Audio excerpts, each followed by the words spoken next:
Hello, my name's Julie Williams.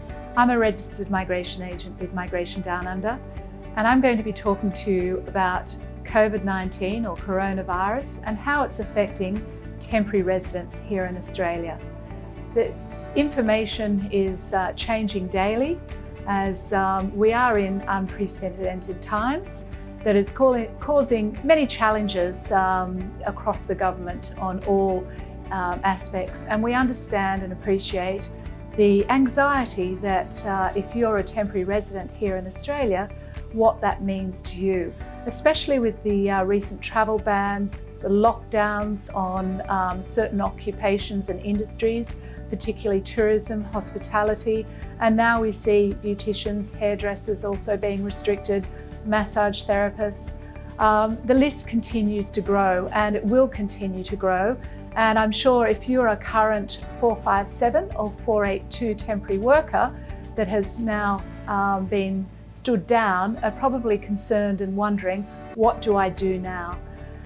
Especially when there are no flights going back to your home country, and how you're going to survive over these coming months, not knowing how long it's going to go for. So in regards to temporary workers, the 457 and 482, there is allowance for you to take leave without pay.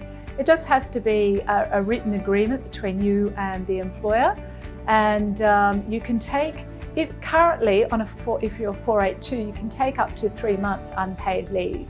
If you're on a 457, it can be up to 12 months. Except that 3 months can be extended under exceptional circumstances. And I think you would agree that our current environment of the COVID-19 would be considered an exceptional circumstance. And the government are not here to sort of make everybody unlawful and kick everybody out. So they are taking that into consideration. So you're not going to become unlawful because you might be in breach of what would be considered normally a breach of your visa if you're not remaining working. The government are also looking at welfare payments for people, temporary residents that do find themselves unemployed, but they're still working on those details. So we're still yet to understand how that is going to work. Obviously, they're putting Australian residents and citizens first. However, they are considering a social security benefit and payments for those temporary resident workers that are finding themselves unemployed due to the recent lockdowns. The other concern is for temporary visa holders that are here in Australia, maybe on a visitor visa that is expiring soon, a working holiday visa that is expiring, a 400 visa. Any temporary resident that's expiring, you're probably concerned, oh gosh, what am I going to do? I don't want to become unlawful. There is an option for you to put a further visitor visa in, and the government are considering a special visa that will cover everybody over this lockdown period. Once again, they're still working around the clock to try and work this out and present it.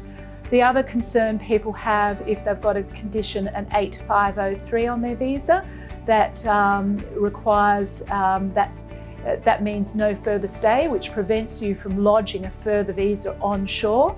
They're currently working on that within 24 hours. So there are special request forms on the government websites to get the 8503 lifted, and they are being lifted within 24 hours to enable people to lodge a further visa application to enable you to remain lawful here in Australia. Now, under usual circumstances, a visitor visa would require that you're a genuine temporary entrant for tourism or visitor purposes, but obviously in this day with the COVID-19, they understand your situation, so it will be granted. For how long, we're not sure, and I'm sure they would be looking at least at a 6-month extension period. Other concerns people are having is just with travel bans and people coming in. Now there is a lockdown on all Australian citizens and permanent residents leaving Australia, and shortly, there's not going to be a flight to be had, so it's going to also restrict the movement of any temporary resident as well.